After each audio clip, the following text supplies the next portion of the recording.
was thick with the smell of decay as the team of paranormal investigators assembled at the edge of the Pine Barrens. Their mission was straightforward, yet fraught with the legends of old witches whose malevolent chants were believed to still echo among the trees. Clutching their equipment, they pushed forward into the labyrinth of twisted roots and ominous shadows, each member internally battling the unease that settled over them like a shroud. The deeper they ventured, the more oppressive the atmosphere became. An unsettling silence enveloped the woods, punctuated only by the rustling leaves and the distant hoot of an owl. Fang-like branches loomed low, casting grotesque shadows in the dimming light, and the rustic folk horror of the scene was almost picture-like.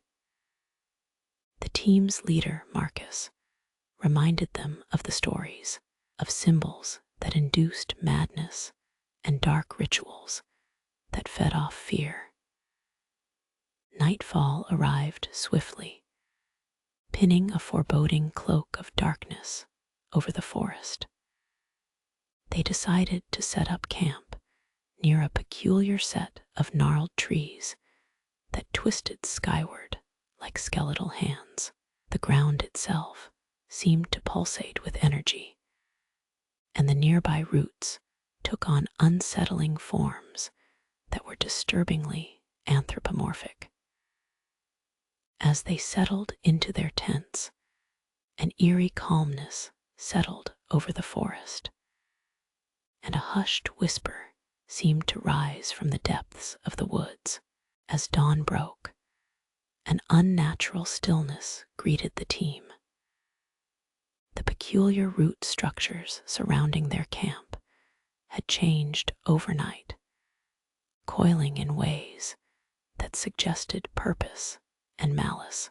Among these roots, they discovered strange symbols etched by an unseen hand, echoing the inscriptions Marcus had read about, hieroglyphs of the lost witches, meant to trap unwary souls.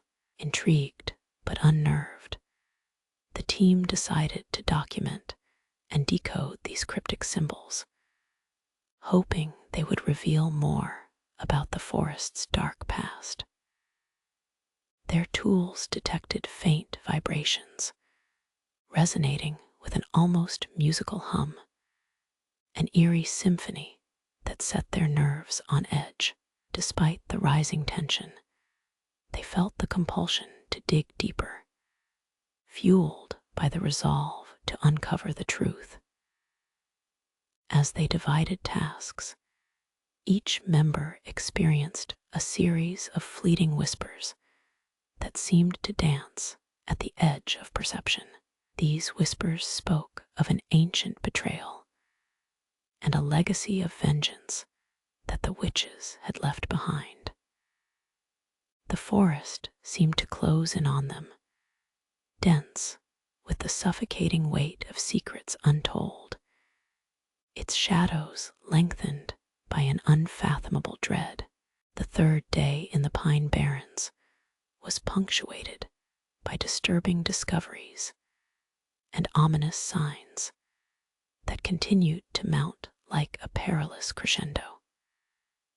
The investigators followed a narrow path that seemed to defy time, leading them to a crumbling stone altar draped in shadow, its very presence imbued with an aura of malevolence.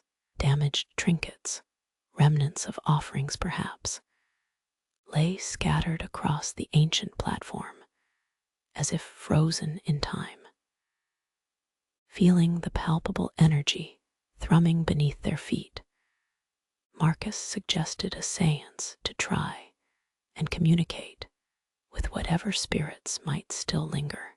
As they arranged themselves around the altar, an unsettling breeze rustled through the trees, carrying with it a chorus of unintelligible whispers. A dense fog crept in from the wooded depths, cloaking the area in a thick blanket as night tightened its grip. Unexpectedly, a vision carned to one of the investigators, Sophie, drawing her into a dark trance where she witnessed scenes of ritual sacrifice and primal vengeance enacted by witches of old. Her mind teetered on the brink of sanity, gripped by despairing cries and twisting symbols that brooded ominously in her mind. As she snapped back to reality, trembling under the weight of the revelation, it was clear that the boundary between past and present had blurred. As the chapter opened, dawn's light once again barely pierced through the dense foliage, leaving the camp in a perpetual state of twilight. The investigators remained haunted by their discovery and Sophie's vision. Marcus felt compelled to dig deeper into the root systems and the altar in hopes of unraveling the symbol's mysteries before the encroaching horrors overwhelmed them. Together, they ventured into documenting the peculiar occurrences, starting with detailed sketches of the twisted symbols they had found. Each queer symbol seemed to pulse autonomously, animated by some ancient rhythm beyond their understanding. Sophie, still shaken, began recounting her trance-induced vision, her voice unsure yet resonating with unnerving clarity. The symbols seemed to speak directly to her, revealing tales of banishment and curses as vengeance against those who had wronged the ancient coven. However, any rational approach they tried was overshadowed by the growing fractures in their own sanity, as if an unseen force whispered dissent into their minds. The atmosphere of the forest felt alive, an organism with sinister intent. Tensions within the group began to mount, as the forest appeared to breathe with a life of its own, instigating paranoia and fostering distrust. The team gathered around a campfire, their faces lit by flickering flames that seemed to speak of ancient fears. The oppressive weight of the witch's presence pressed upon them heavily. Marcus proposed splitting up to cover more ground, a suggestion met with hesitance due to the enveloping dread. Thoughts of what lay hidden in this cursed place gnawed at their minds, but the drive to uncover the source of the whispers urged them on. One by one, they reluctantly agreed, determining a set time to reconvene. As they ventured into different parts of the forest, the oppressive perception of being watched grew, shadows weaving through the trees in choreographed malice.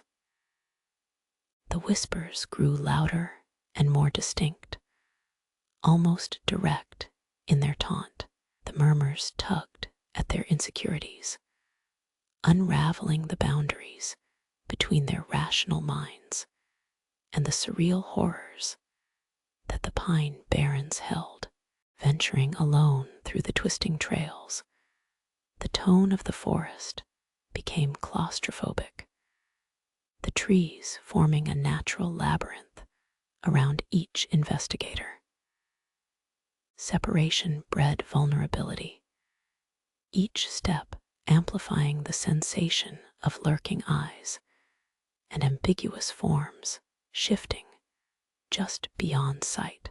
It was as though the forest was guiding them toward an unseen fate. Ben, one of the more rational members of the team, struggled to regain control of his growing paranoia. He stumbled upon an area where the air was cooler, the ground strewn with bits of ancient pottery and indecipherable markings. His footsteps echoed with an unfamiliar rhythm, tapping into the primordial fear of isolation within the cursed woods. Meanwhile, the woods seemed to conspire against Audrey, another investigator, as looping paths caught her in their disorienting snare. The eerie presence of the whispering voices grew more insistent, their messages sharpening into sinister clarity.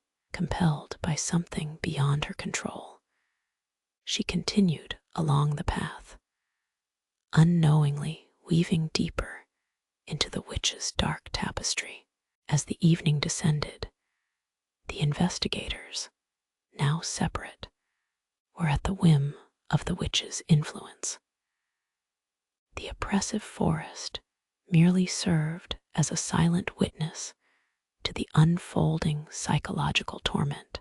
Each path diverged deeper into the enigma of the Pine Barrens, where time seemed irrelevant and the containment of shadows was absolute. Audrey found herself stumbling into an ancient clearing, its overgrown expanse marked by towering effigies fashioned from bone and driftwood. Every movement rendered her senses more pliable to the whims of the forest, with shadows whispering promises and curses alike. Her rationality was slowly being replaced with primal fear, part of her recognizing this space as a focal point of witchcraft and misfortune. Elsewhere, Ben encountered an atmospheric disturbance, his compass spinning wildly as the motifs on the pottery transformed before his eyes.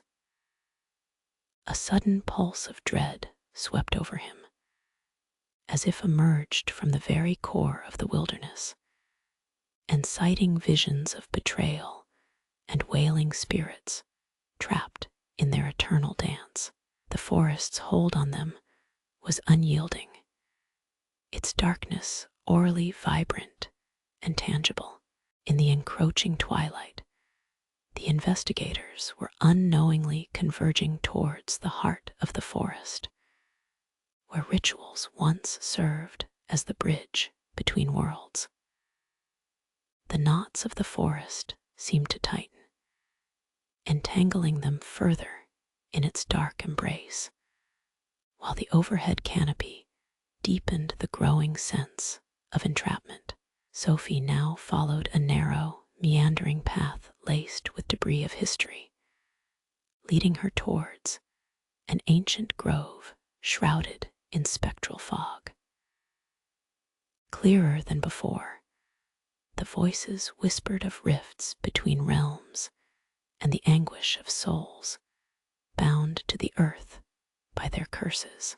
She sensed an inexplicable pull urging her closer to the grove's center, where something lay encased by time and malice. Meanwhile, Marcus stumbled upon a decaying homestead, the witch's former abode, its roof caved in like a gaping wound. The air was sharp with the scent of burnt remnants and aged wood. He felt a compelling urge to explore further, believing the secrets they sought lay engraved within its crumbling walls. Here, the forest's oppressive weight felt momentarily stilled, replaced by the heavy silence of a lingering curse. The investigators, now nearer to the forest's core, felt the staggering weight of time pressing upon them, blurring the line between reality and the ethereal. Darkness shrouded their paths as they instinctively moved closer to one another, drawn by echoes of a distant reality.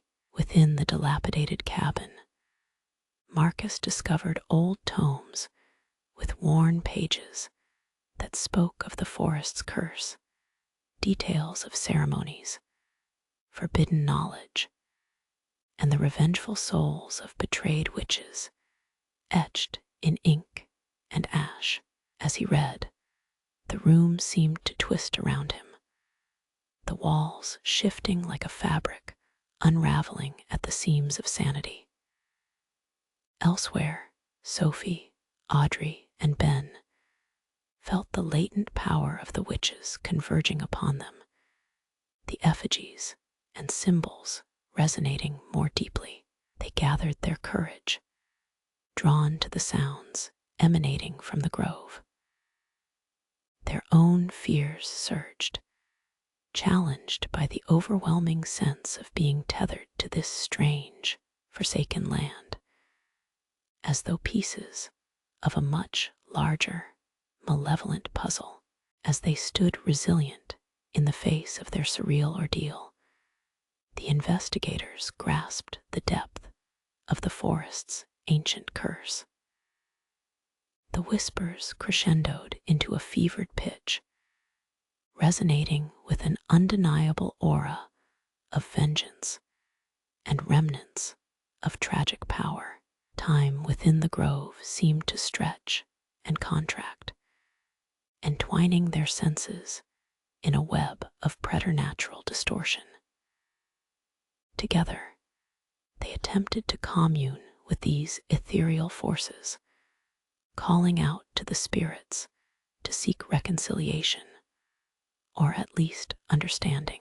As they did, a gust of unnatural wind swept through, extinguishing their lights, casting them into profound darkness, pierced only by the whispering of the trees. Their words collided, echoing through the void where reality twisted like the forest's roots. In this moment, the team's collective courage faltered as figures emerged from the fog, remnants of the ancient witches, cloaked in shadow and weaving between realities. Knowing they stood on a precipice, Sophie, Marcus, Ben, and Audrey attempted to stand firm against what haunted them, in hopes of breaking the cycle of the curse. In the churning void of the forest's heart, the tableau of terror and confrontation unfolded. Time wove patterns that transcended mortal comprehension, as the witches' spectral forms whispered warnings and faded memories. The fabric of reality shimmered, constantly reshaping itself around the investigators. Sophie, raising her voice in defiance, invoked the forest's power to reveal truth and understanding. Her words echoed through the ephemeral night as the spirits twisted towards them with tentative regard.